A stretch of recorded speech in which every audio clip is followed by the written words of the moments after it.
দেখুন বন্ধুরা, রোজিকে খাবার দিয়েছি দুধ ভাত। কুটু তো এসব খেলোই না কোনো দিন। শুরুতে একটুখানি খেয়েছিল, তারপর যবে থেকে সেই ছোটোবেলায় দুধ ভাত আর খাচ্ছিল না, খাওয়া বন্ধ করে খাইয়ে দিতে হচ্ছিল, তারপর সেটাও বমি করে দিচ্ছিল। সেই ডাক্তারের পরামর্শে ক্যাট ফুড খাওয়ালাম। বলেছিল অবশ্য যে ক্যাট ফুড খেলে কিন্তু অন্য খাবার খাবে না। আর তখন কিছু উপায়ও ছিল না, অন্য খাবার খাচ্ছিল না, উপায় ছিল না। তো ক্যাট ফুড এখন কুট্টুস সেই ক্যাট ফুড ছাড়া কিছুই চেনে না, ক্যাট ফুডই খায়। তো যাই হোক, রোজিকে নিয়ে এসেছি। শুনছিলাম রোজিকেও ক্যাট ফুড দিয়েছে ওরা, যখন নিয়ে এসেছি ওই বুড়োরা, ওরা ক্যাট ফুড দিয়েছে বাচ্চাদের। কিন্তু আমি চাইছি যে ও ক্যাট ফুড ছাড়া বাকি স্বাভাবিক খাবার খাক, যেটা বিড়ালরা পছন্দ করে, যেরকম মাছ বা দুধ ভাত। দুধ ভাত আমি দুবেলা দেবো না ওকে, ভাত বেশি দেবো না, শুধু লিকুইড দুধ দেবো একটু মাঝে মধ্যে। দুধ ভাত দিনে একবারই দেবো, দিনেই দেবো। কোনো দিন দুধ ভাত, কোনো দিন একটু মাছ ভাত, দিনেই দেবো। আর রাত্রে লাইটই দেবো এখন, পরবর্তীকালে একটু সলিড দেবো। এখন একটু বড় হচ্ছে, দিনের বেলাটা সলিড খাক, রাত্রিবেলাটা ভাবছি একটু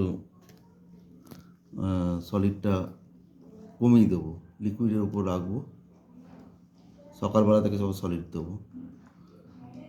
কেন ও তো ওরকমভাবে খেত না, হঠাৎ করে ফুড বেশি পড়ে গেলে পেট ছেড়ে দিলে মুশকিল, কেন ব্যালেন্স করতে হবে।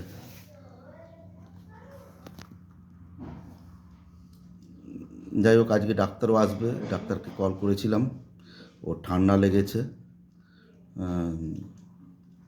এতদিন তো ওই সব জায়গায় খোলা জায়গায় থাকতো, মার্কেটের ওখানে, আমাদের যে নিউটন মার্কেট আছে, মার্কেটের ওখানে খোলা জায়গায়, ওখানে যদিও বা ওরা একটা কাঁচের ঘরে রেখেছিল, সুমনদার কাঁচের ঘরে।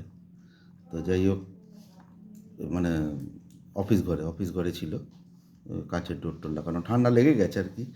এই সময়টা খুবই মুশকিল, আর মায়ের বুকের দুধ পাইনি, এটা একটা বড় ফ্যাক্টর। হ্যাঁ, আর ঠান্ডা লাগে বিড়ালদের একটু, বিড়ালদের স্বাভাবিক জনিত ইয়েতে ঠান্ডা লাগে, কুকুরদেরও লাগে, তবে বিড়ালদের বেশি লাগে কুকুরের থেকে। চোখে পিছুটি কাটছিল, আর কালকে থেকে তো কন্টিনিউ হাঁটছিল। আজকে সকালবেলা ছাদে রোদে নিয়ে বসলাম, খেলা করলাম, আর একবার ওই কার্বন প্লাস দিয়ে ব্যাপার নেওয়া করালাম, না নেয়নি কি, কাঁদছে। যাই হোক, ডাক্তারকে কল করেছি, উনি দেখবেন বলল, এসে দেখবে, দেখে পরে যদি কোনো ওষুধ সাজেস্ট করে ওষুধ খাওয়াবো। তবে সমস্যা এটা, সবথেকে বড় সমস্যা, কুটু সকালবেলা যখন থেকে ওকে আবার দেখেছে, কালকে রাত্রে দেখেছে, কালকে রাত্রে দুজনকে দু ঘরে রেখেছিলাম, কুটু আমাদের কাছেই শুয়েছিল, ওকে আলাদা, আর ওকে আলাদা রুমে আলাদা বেডে শুয়ে দিয়েছিলাম। ও একবারে,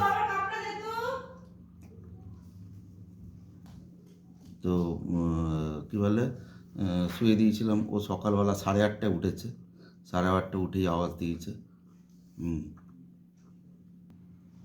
তো সকালবেলা, তারপর কুটু তো সকালেই উঠে গেছে, উঠে বেরিয়ে গেছিলো, খেয়ে বেরিয়েছিল পটি ওটি করতে, ও বেরোয়, ও স্বাভাবিক ব্যাপার। আবার যখন এসছে, এসে পরে দেখছি যে ওকে নিয়ে আমরা খেলছি, কুটু তারপর থেকে আর ঘরেই ঢুকছে না, সমস্যায় পড়ে গেছি এখন। আবার ওর সঙ্গে খেলতেই হবে, কেন কি ও কাউকে ছাড়া থাকে না। এবার কুটু যদি মেনে না নেয় তাহলে খুব সমস্যায় পড়ে গেলাম, কী করব। একজনকে ইয়ে করতে গিয়ে আর একজন যদি ইয়ে হয়, আবার আমার কোলে, ওই যে খেলো, খেয়ে পরে আমার কোলে কোলে চলে এলো।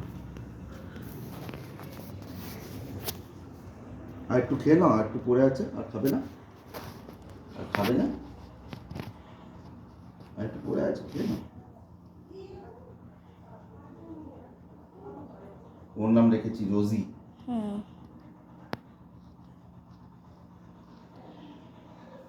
চোখের পিছুটি টিচুটি সব পরিষ্কার করে দিয়েছি। ওর ওয়াইফ আছে? হ্যাঁ, ওয়াইফ দিয়ে পরিষ্কার করে দিয়েছি। ঠিক আছে, কেটে দাও।